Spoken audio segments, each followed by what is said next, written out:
Assalamualaikum warahmatullahi wabarakatuh. Om Swastiastu, Namo Buddhaya, dan salam kebajikan bagi kita semua. Halo, perkenalkan nama aku Fatimah Pia Evina. Di sini aku akan menjelaskan apa sih itu demokrasi terpimpin. Nah, sebelum kita lanjut ke demokrasi terpimpin, aku mau ngejelasin sedikit tentang demokrasi liberal. Nah, apa sih demokrasi liberal itu? Tentang demokrasi liberal, kita sudah membahas bahwa menurut Presiden Soekarno, demokrasi liberal tidak cocok dengan kepribadian bangsa Indonesia. Soekarno ingin menggantinya dengan demokrasi terpimpin. Jadi sekarang kita akan membahas tentang kehidupan politik bangsa Indonesia pada masa demokrasi terpimpin, yaitu sejak tahun 1959 sampai dengan 1965. Mengapa diterapkan demokrasi terpimpin di Indonesia? Nah, ada beberapa hal yang melatar belakanginya. Satu, adanya ketidakstabilan kehidupan politik Indonesia pada masa demokrasi liberal, di mana partai-partai politik saling bersaing satu sama lain karena lebih mementingkan kepentingan kelompok. Nah, gagalnya Dewan Konstituante dalam membuat undang-undang yang baru.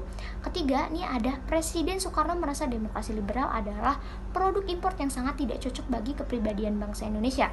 Karena beberapa hal itulah, Presiden Soekarno ingin menggantinya dengan demokrasi terpimpin dengan tujuan untuk menstabilkan kehidupan politik bangsa Indonesia untuk merealisasikannya pada awal Juli 1959.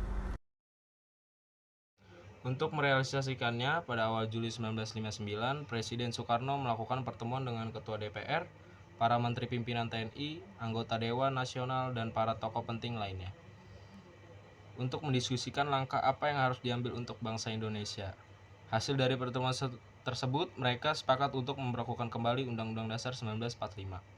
Pertemuan dilanjutkan dengan pidato singkat Presiden Soekarno pada tanggal 5 Juli 1959 pukul 17.00 waktu Indonesia Barat, sekaligus dengan mengeluarkan dekret presiden yang berisikan 3 ketentuan pokok, yaitu pembubaran Dewan Konstituante, diberlakukannya kembali Undang-Undang Dasar 45, sehingga Undang-Undang Dasar sementara 1950 tidak berlaku lagi, pembentukan Majelis Permusyawaratan Rakyat sementara, dan Dewan Pertimbangan Agung sementara.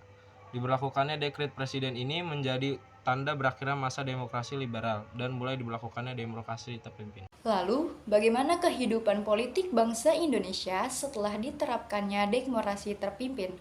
Kehidupan politik pada masa itu tidak lepas dari pelaksanaan demokrasi yang terpusat pada kepemimpinan Presiden Soekarno.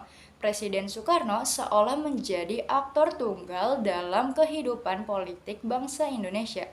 Sekarang kita bahas bagaimana kekuatan, kebijakan, serta penyimpangan-penyimpangan politik yang terjadi pada masa demokrasi terpimpin. Pada HUT RI 1959, Presiden Soekarno berpidato dengan judul Penemuan Kembali Revolusi Kita. Dalam pidatonya, Presiden Soekarno menyerukan tentang semangat revolusi, keadilan sosial, serta penyusunan ulang lembaga dan organisasi negara demi revolusi yang berkesinambungan. Tahun 1959 adalah tahun penemuan kembali revolusi. Tahun 1559 adalah tahun rediscovery of our revolution. Oleh karena itulah maka tahun 1959 menduduki tempat yang istimewa dalam sejarah perjuangan nasional kita. Satu tempat yang unik. Sekarang, hei bangsa Indonesia, bangkitlah kembali. Bangkitlah kembali dengan jiwa proklamasi di dalam kalbu. Tinggalkan alam yang lampau, tetapi jangan mengeluh. Jangan mengeluh. Keluh adalah tanda kelemahan jiwa. Ya, memang alam yang lampau salah. Alam yang lampau itu kini kita rasakan seperti satu pembuangan waktu 10 tahun lamanya. Tetapi toh jangan mengeluh. Berbesarlah hati bahwa kita sekarang ini sedar dan berjalanlah terus. Pidato ini kemudian dikenal sebagai Manifesto Politik atau disingkat Manipol. Manipol mencakup 5 gagasan penting, yaitu Undang-Undang Dasar 45, Sosialisme Indonesia, Demokrasi Terpimpin, Ekonomi Terpimpin, dan Kepribadian Indonesia, yang kemudian disingkat sebagai USDEK, sehingga dikenal dengan istilah Manipol USDEK dalam perkembangannya. Manipul Uzbek menjadi ideologi resmi pada masa demokrasi terpimpin dan dijadikan sebagai garis-garis besar haluan negara. Nah, pada demokrasi liberal disebutkan bahwa partai politik tumbuh subur dan saling bersaing di masa itu. Sehingga pada masa demokrasi terpimpin, pemerintah membatasi peran partai politik dengan cara mengeluarkan Peraturan Pemerintah Nomor 7 1959 yang berisi partai politik harus menerima dan membela Undang-Undang Dasar 45 serta Pancasila, menggunakan cara-cara damai dan demokrasi untuk mewujudkan cita-cita politik. Menerima bantuan luar negeri hanya seizin pemerintah. Memiliki cabang di seperempat wilayah Indonesia, Presiden berhak menyelidiki administrasi dan keuangan partai. Presiden berhak membubarkan partai yang terindikasi melakukan pemberontakan terhadap pemerintah.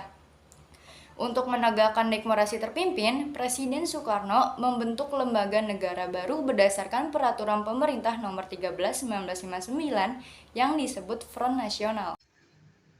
Front Nasional diketuai oleh Presiden Soekarno sendiri dengan tujuan untuk memperjuangkan cita-cita proklamasi dan cita-cita yang terkandung dalam Undang-Undang Dasar 1945. Karena menurut Presiden Soekarno, Indonesia belum sepenuhnya merdeka.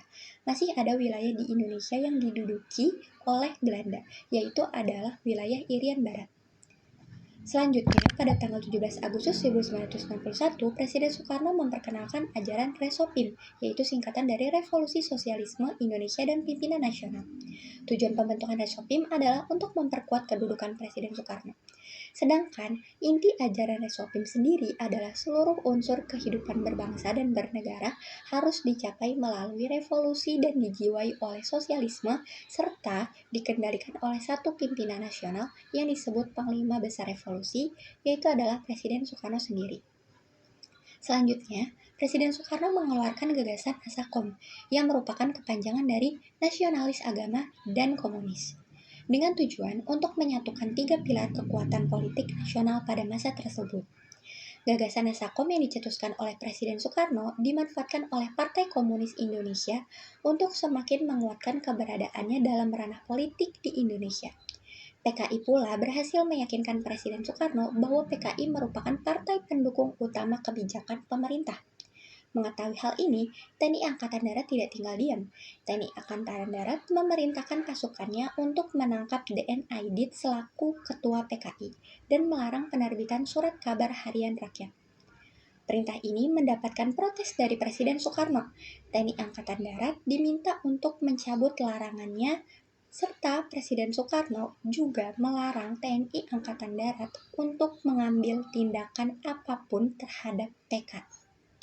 Perseteruan pun terjadi antara TNI Angkatan Darat, tokoh-tokoh politik, dan Presiden Soekarno. Namun, perseteruan tersebut segera diakhiri, mengingat pada masa itu Indonesia sedang fokus menghadapi konfrontasi dengan Malaysia. Sejauh yang sudah kita bahas tentang kehidupan politik pada masa demokrasi terpimpin ini, banyak sekali kebijakan atau sikap pemerintah yang tidak sesuai dengan Pancasila dan Undang-Undang Dasar 1945.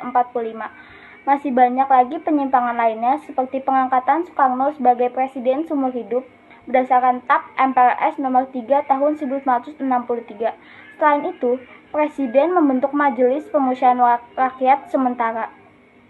Berdasarkan penetapan Presiden nomor 2 tahun 1959, Soekarno mengangkat anggota MPRS dengan syarat setuju dengan manifesto politik yang dicetuskannya.